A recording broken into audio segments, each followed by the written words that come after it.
This is a music show called L'Obscure.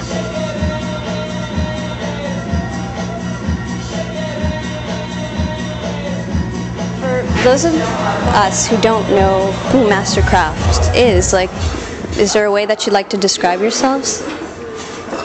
I think we like to consider ourselves like just a general production team, and for us, like, that entails like doing remixes, producing our own music and records, and producing records for other full groups like bands and stuff. We don't really like to.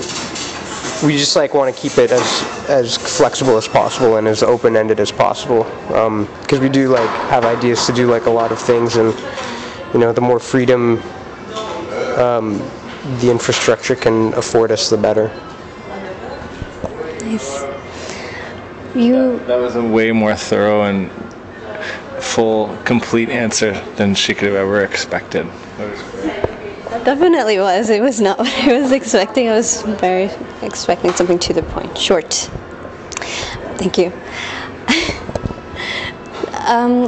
You guys come out of the whole dance club scene that always struck me as very indulgent, and you guys have said before that with all the shit that's happening in the world, you don't want to end your day being reminded of that stuff. You want to, have fun, be happy.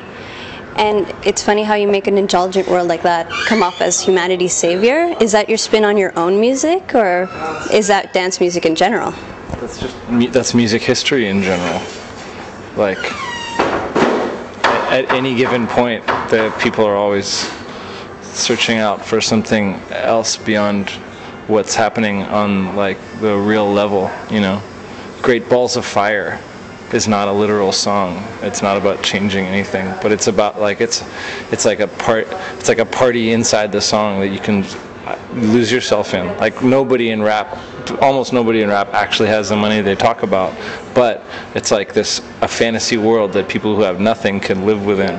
That's from all through rap, and even rock and roll. It cannot be as indulgent and as drug-filled as it comes off and still be productive or make anything, right? There's just no way. David Bowie was doing great. Cocaine destroyed him. He was unproductive, right? So the Rolling Stones come off as rock, but they're businessmen. They're very serious. All music has always been about giving you something else. We sell luxury. Buying music is a luxury. If you have to choose between eating and buying music, you eat. So we're at all points when selling music, you're selling a luxury item that people who are stripped can't afford. So it's music is always that, what you described earlier. It is always a slight escapism, or an alternate world. Maybe not for the performer, not for the person who's writing it necessarily, but for everybody else, I think it has to be.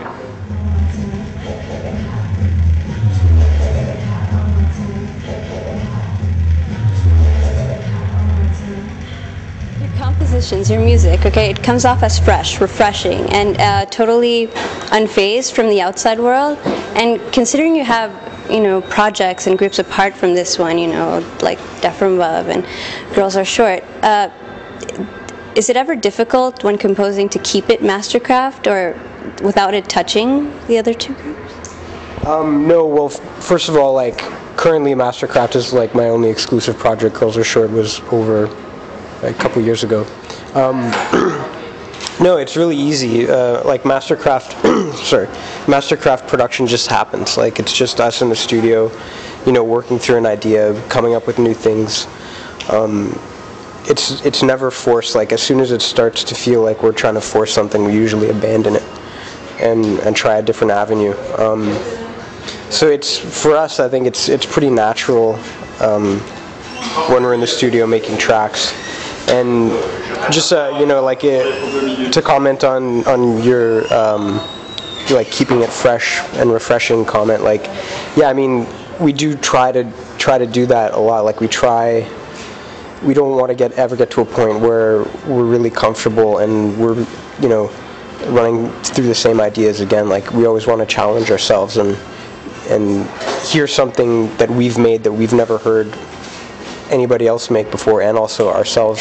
So that's to me that's like the challenge in production is kind of like trying new things and like making shit that's like you've never heard before.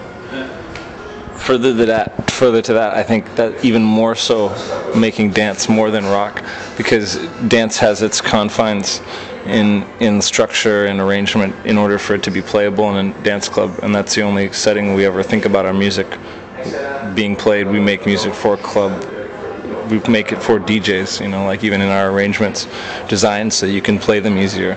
But with dance, to be creative within those confines is that much more challenging. And even with the sounds, the sound canvas in front of you when you're making dance in comparison to rock, like a guitar unplugged still sounds like a guitar.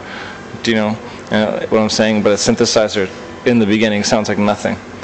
And you start from that nothing point and make something. And so with all that additional option and the tighter confines, I think it requires more creativity, and that's why it's so fun. And if it sounds fresh and like up, it's because that's the attitude we go into it with. I think it comes out in what we do.